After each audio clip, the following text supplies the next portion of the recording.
Okay, 16. On a unit circle, suppose the point negative a comma b lies on the terminal side of angle theta in quadrant 2. I'm just saying that we'll have some angle here with some coordinate a comma b, which is really just some number. So the first thing it's going to ask is, what is the value of sine of theta? Well, we know that sine of theta is going to be the y value, which in this case is just going to be equal to b, because that's our y coordinate here. So next it's going to ask, what is the value of sine of theta plus pi? So to do this one, we really need to imagine that we took this and we shifted it around pi radians. So pi is the same thing as 180 degrees, which means that really it's like we took this angle, we brought it all the way down here. So you can imagine if we took something and we rotate it 180 degrees, it's going to flip the signs of some things, but it's not necessarily going to change what the actual values or the numbers are. So we can see that if we're over here in quadrant 4, we should expect a, and we'll put positive a, right? Because our x-coordinate has to be positive for it to be over here, and our y-coordinate has to be negative. So a, comma, negative b. And you see the same thing if you were to check like any other point on the unit circle, that if you rotate it about 180 degrees or a whole pi radian, you're just going to end up flipping the signs. Like an easy example is this is 1 comma 0. We flip it around, now it's negative 1 comma 0. So now we just need to find the y value of this coordinate here, which we know the y value is negative b. Then next it's going to ask for the x value from cosine, which we can see is going to be positive a. And we're done with this question. So 17, we're going to find the missing side lengths, x and y, and then the missing angle theta. So we're going to round everything to one decimal place, and we're going to use an exact radian value, which should mean that we don't necessarily need our calculator to find the radian value. So firstly, we know that the inside angles of a triangle have to add to 180 degrees. But since we're working in radians, we need to think, what is 180 degrees in radians? It's going to be pi. So we know that pi should equal all of our inside angles added together.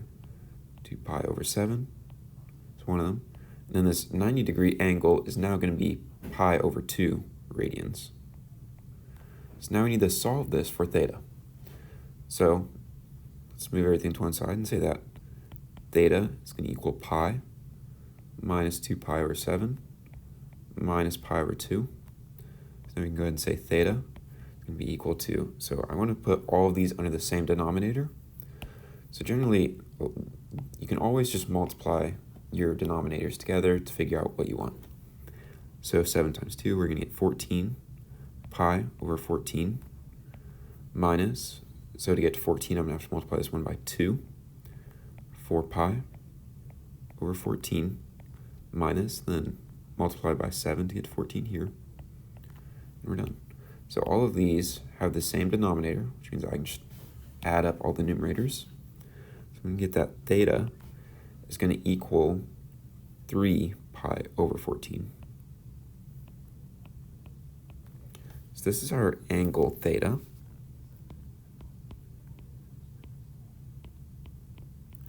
So next, we just need to solve for the side lengths.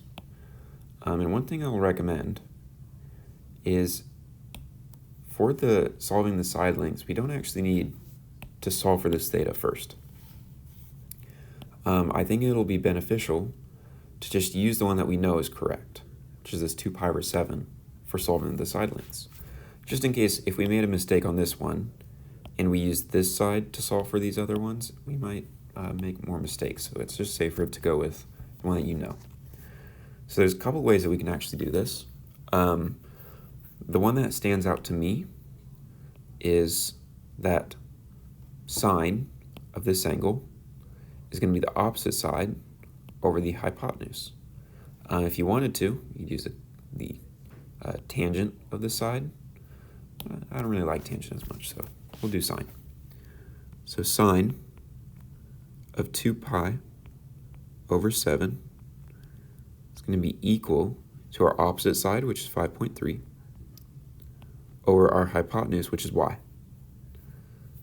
So if I multiply both sides by y to bring this over here, divide by sine of 2 pi over 7, we get that y equals 5.3 over sine of 2 pi over 7. So now we just need to type this into our calculator. If it gave you an angle that you know, then maybe you don't need your calculator. But generally a good clue on when to use your calculator is if it says something like round to 1 decimal, or round to any decimals really. Generally that means that you're probably going to use a calculator. So if I type this into my calculator, I should end up with y as equaling 6.8 centimeters.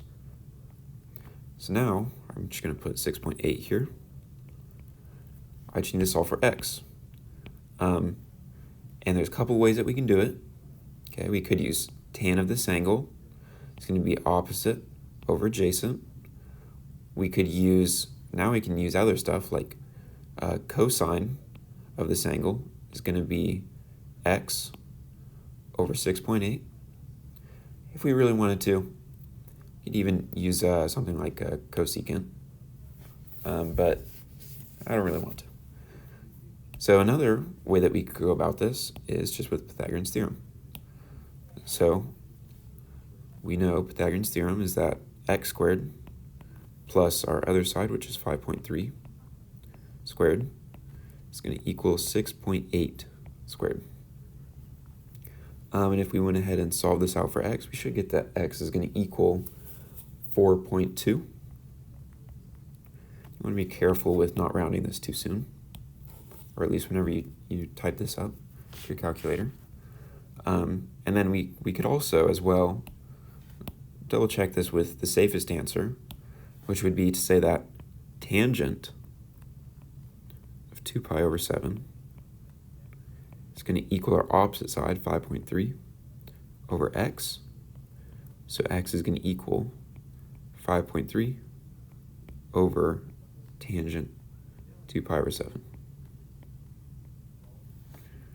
So by doing this, we're solving for x using exclusively the sides that we have, which just makes sure that if we made any mistakes on solving for this one, it doesn't carry into while we solve for x. So now we know that x is going to be 4.2 centimeters, and y is going to be 6.8 centimeters. Okay, number 18, to find the exact values of this, given that tan is this and cosine is less than 0. So generally, a good approach is to try and first figure out what quadrant you're actually in. So if I imagine some unit circle, something kind of like this, if I know that tangent is positive, it has to be either this quadrant or this quadrant. So I know I'm either in 1 or 3. And for cosine to also be negative, cosine is negative in these two quadrants. So the only one with both of those properties here is quadrant 3. So I know that I should be in quadrant 3. So next it's time to try and, we generally want to draw a triangle. And you could technically do this all on the unit circle, or draw your triangle on the unit circle, but so if I draw some triangle, because I'm in quadrant 3, it's going to look something like this. So this triangle is like the reference angle from here, basically. Maybe I should have kept it, but we're basically drawing this triangle right here. So next we need to figure out, so we know we have some angle here, theta, which really extends like all the way around here. So now if we look from here, we know tangent is opposite over adjacent. So there's two ways to go about this. But if you ever see a fraction, generally it's a good idea to just say your opposite side is 5, your adjacent side is 2. So our opposite side is 5, our adjacent side is 2. So opposite over adjacent, we get 5 over 2. So now we need to figure out what cosine and sine of these are. So cosine is going to be adjacent over hypotenuse. So let's figure out what this hypotenuse side is. So I know that my hypotenuse is going to be the square root of 2 squared, which is 4, plus 5 squared, which is 25. It's going to be the square root of 29, which can't really be simplified. I'm going to go ahead and write that right here. So next, I just need to start plugging stuff in. So cosine of this angle, theta, is going to be the adjacent side over the hypotenuse. So we know the adjacent side is, well, I wrote 2 here, but what quadrant are we in on our unit circle? We're in quadrant 3, which means that if we really wanted to be specific, we would say that this is like -2 and -5. Or we can just remember that in the third quadrant, cosine and sine are both negative. So in the end, we need to write a negative somewhere. But let's go ahead and write this, that cosine is the adjacent side, -2 over our hypotenuse, square root 29. So that's going to be our answer for this first one, -2 over square root 29, which lines up with what we said here, that cosine is going to be negative. And also in the third quadrant, sine is negative. Sine of theta, which is going to be opposite over hypotenuse. We see our opposite side here is this one over our hypotenuse, which is this one. And technically, we can imagine this as being -5 because we're in the third quadrant. And that's going to be our answer because that's opposite over hypotenuse. -5 square root of 29. So that's all that we need to do. And just for one more sanity check, both these are negative. Third quadrant, only tangent is positive, so we're all good. Okay, number 19, we're going to find the perimeter where the altitude is shown with this. And really what that means is that this is going to be right angle, that's going to be right angle. Reminder, the perimeter is the distance from the triangle. Oh, so we're finding the perimeter, which is going to be this whole line plus this whole line plus that whole line.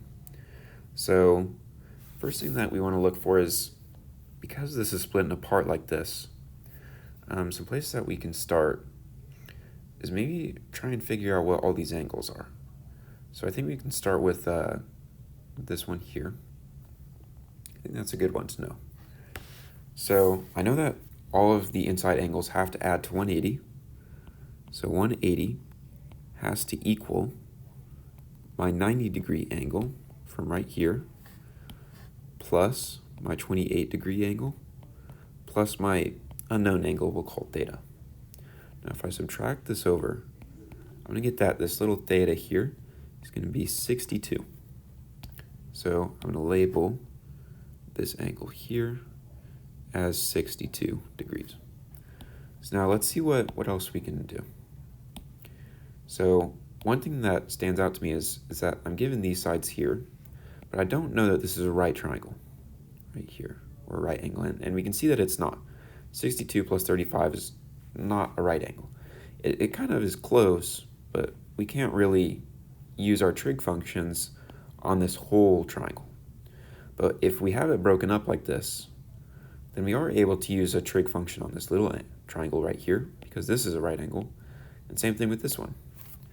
So now that I discovered this angle here, let's maybe start with this, because I think we could solve for this side.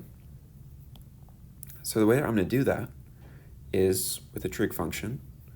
So I'm going to say that this little side here is going to be my opposite of this triangle, which means that sine of 35 degrees is going to be equal to my opposite side, we'll call O, over my hypotenuse, which is 3.2. So now if I go ahead and type this up and solve it, I'm going to find that my opposite side is going to be equal to 1.835. It's always a good idea to keep a good amount of decimals. And this is in centimeters. So I'm going to go ahead and write that this little side here is 1.835 centimeters. So now that I have this little part, if I find this part, then I know the length of this whole line from here to here. So the way that I can find this here is from breaking this triangle up here like this and going ahead and solving. So we could use a couple different methods. We could use the fact that we found this angle here, or we could say that cosine of 28 is equal to this side times the hypotenuse. Let's just go ahead and use this one because we solved for it. But if we really want it to be safe, we should probably use cosine of this one. Let's go ahead and do that. Cosine of 28 degrees is going to equal my adjacent side, which is the side that I want, over my hypotenuse, which is 5.5. If I go ahead and type this up to my calculator and solve it, that my adjacent side should come out to be, let's see, 4.856 centimeters.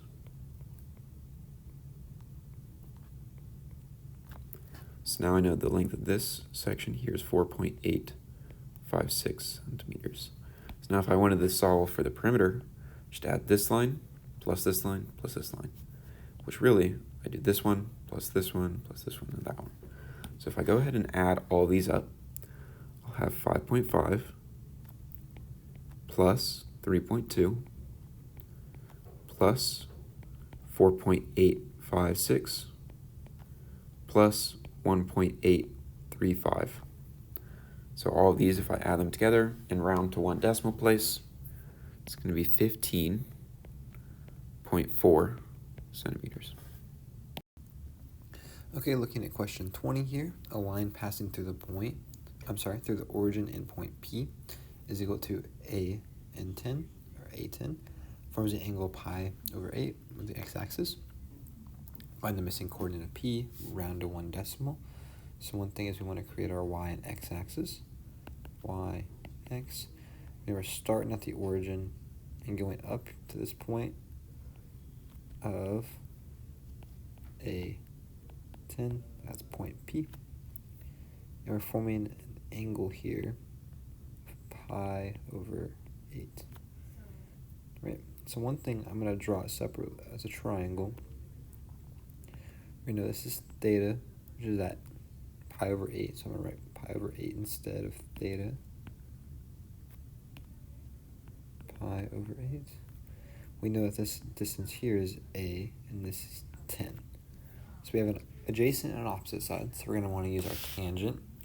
So we're going to say tangent of pi over 8 is equal to opposite over adjacent, so 10 over A.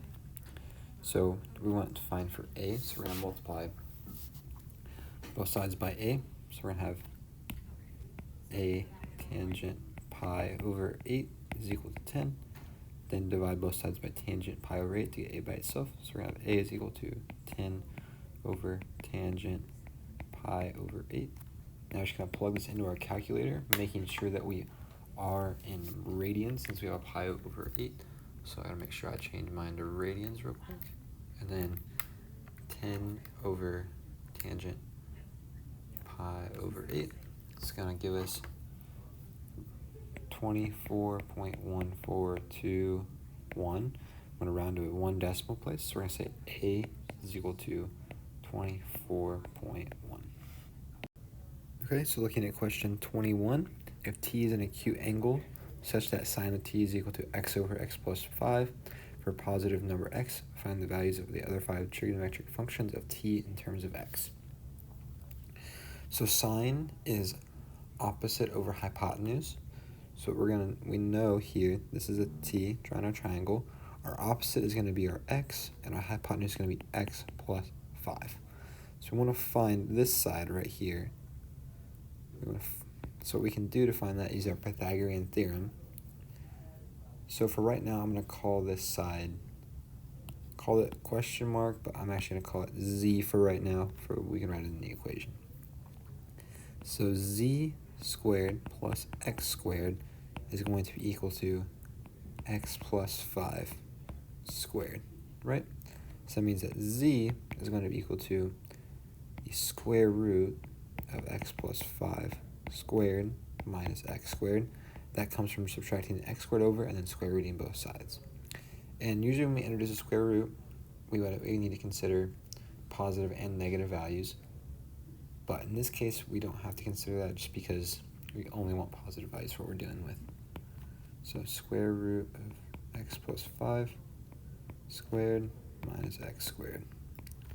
One thing is we can FOIL out that x plus 5, or x plus 5 squared, see if we get any kind of simplifications.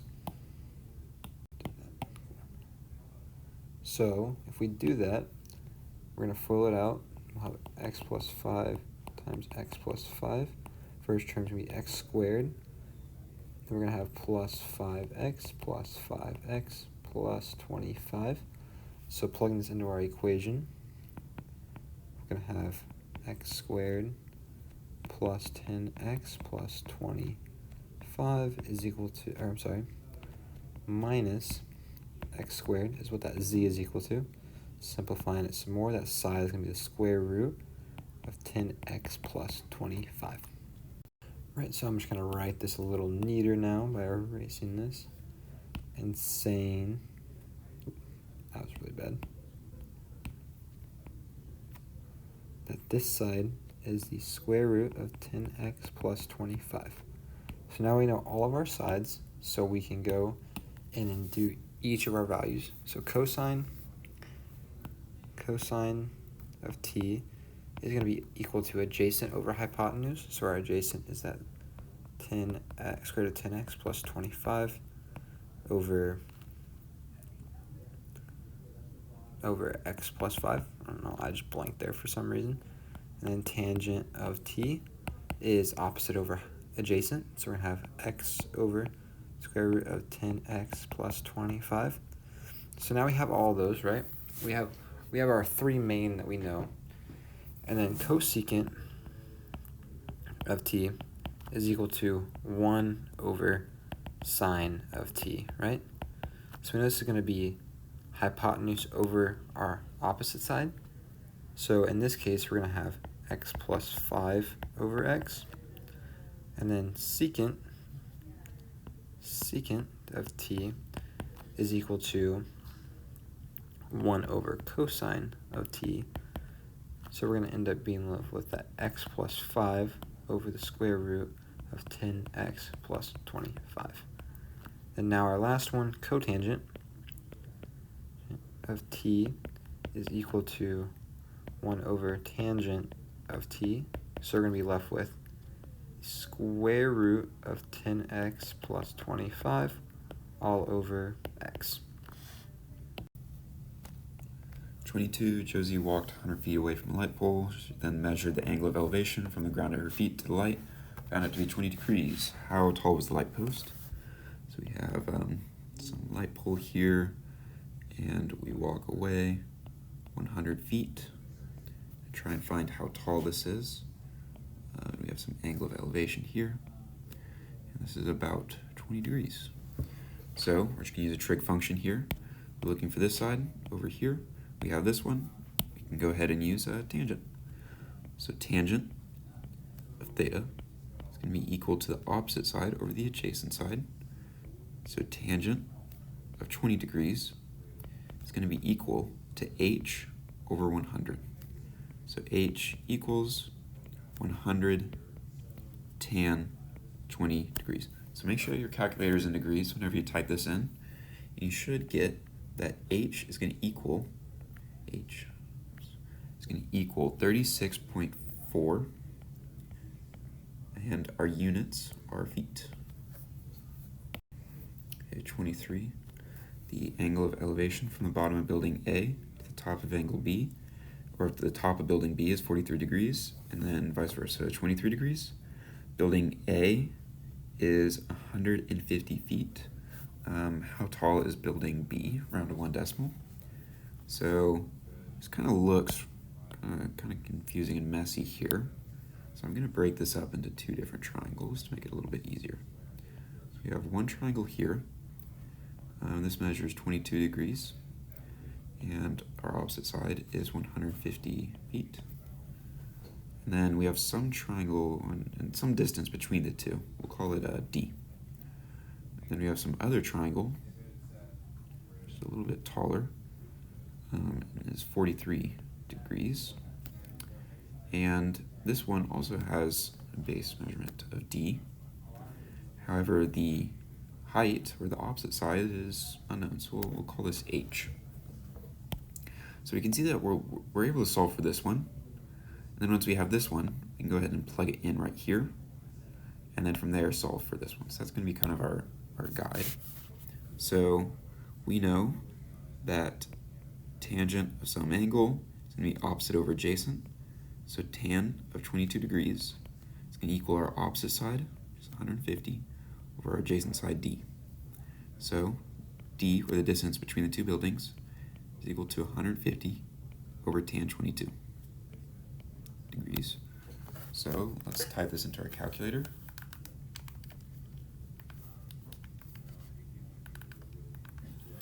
And it says that our distance between the two is 371.263. So now we can go ahead and plug this in right here. And now we use tangent again. So tan of 43 degrees is going to be equal to opposite side over the adjacent side, which is 371.263. So we know that the height of building B is going to be tan 43 degrees all times 371.263. So now if I type this to my calculator, tangent of 43 degrees times 371.263, we get that our building, the height of it, H, is equal to 346.2. And our units here is feet. Okay, 24. Cassie measures the angle of elevation from the ground to the top of the pyramid to be 28. If the pyramid is 300 feet tall and the sides are 40 degrees, how far away is Cassie standing? So we kind of have it broken up into two triangles already. Go ahead and draw this. So we know this is 300. We know this angle is 40. We know this angle is 28. So we can solve for this side here. And we're also able to solve for all of this. So let's go ahead and do that and see how that helps us. So if I do tangent of some angle that's going to be opposite over adjacent, we know that this distance from here to here is x. We'll call this distance from here to here something like w. And then this distance from this distance we'll call d maybe. So what we can go ahead and do is tangent of 40 degrees is equal to the opposite over the adjacent side. So, oops, not 4. It's going to be 300 over w. So we get that the width of that part of the pyramid is going to be 300 divided by tan 40 degrees. And if I type this into my calculator, I should get that width there is 357.5 feet. So now we can go ahead and find W by using the same method. So tangent of some angle is opposite over adjacent. So tan of 28 is equal to opposite 300 over the adjacent side, which is D. It's that total distance. So that D represents distance from where we're standing to the base of the top of the pyramid, basically. So solving this, we get D equals 300 over tan 28, and that there measures to be 564.2. So now, if I know this distance and I know this distance, I can subtract this from this, and I'll be left with that, essentially. So we can go ahead and say that the total distance D is going to be equal to x plus w. So that side x that we were solving for is equal to total minus w. So we get that x is going to equal 564.2 minus 357.5 feet. And if I type this in, I get that x is going to equal 207 feet.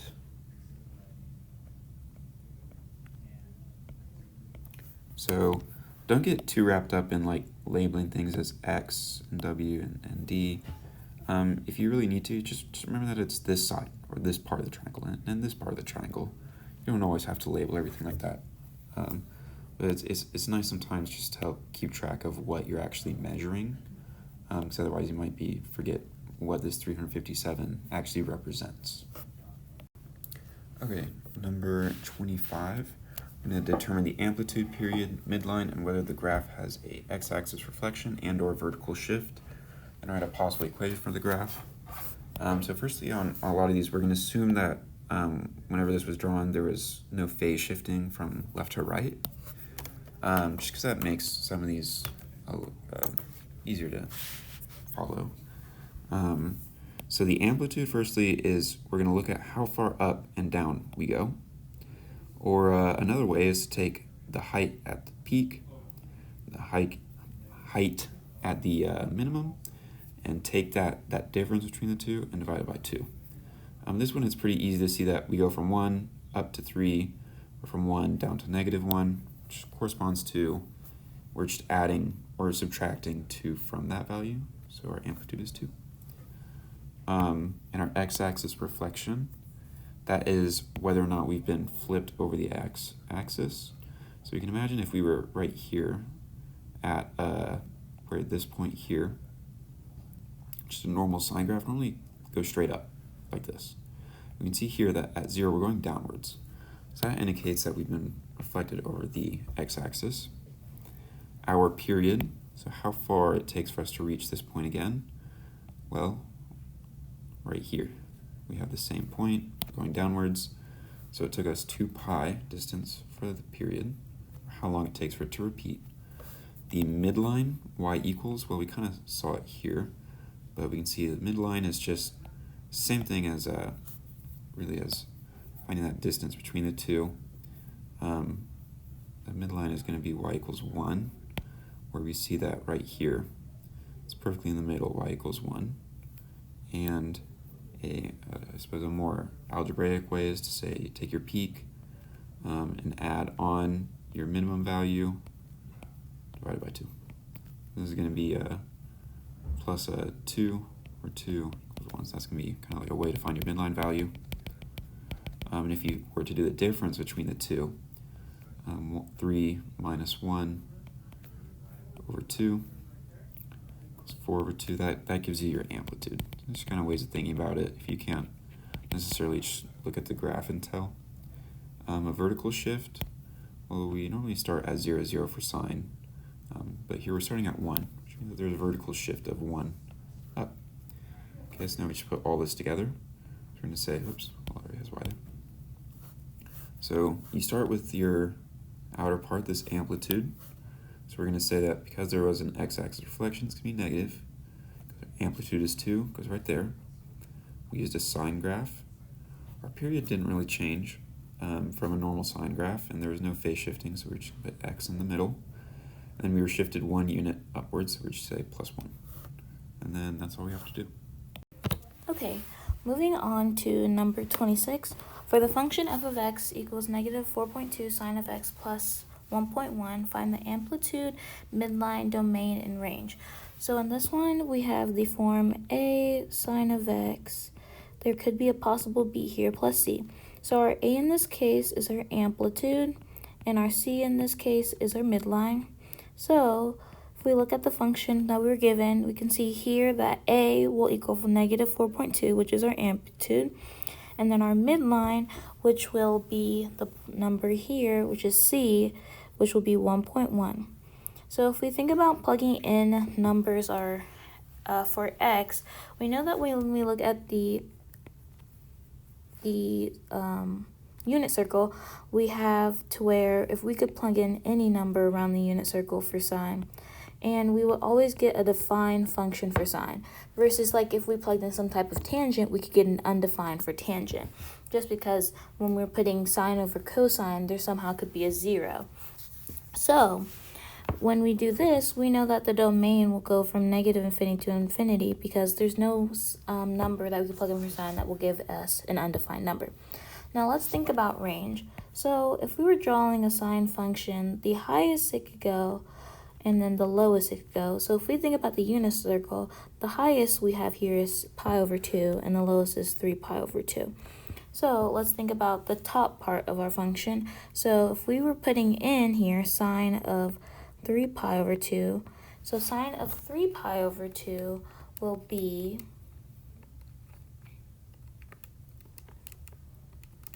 -1, and then if we do sine of pi over 2, we'll have 1. So let's plug it in. If we have -4.2 times -1 plus 1.1, what do we get? We will get 4.2 plus 1.1, which will give us 5.3.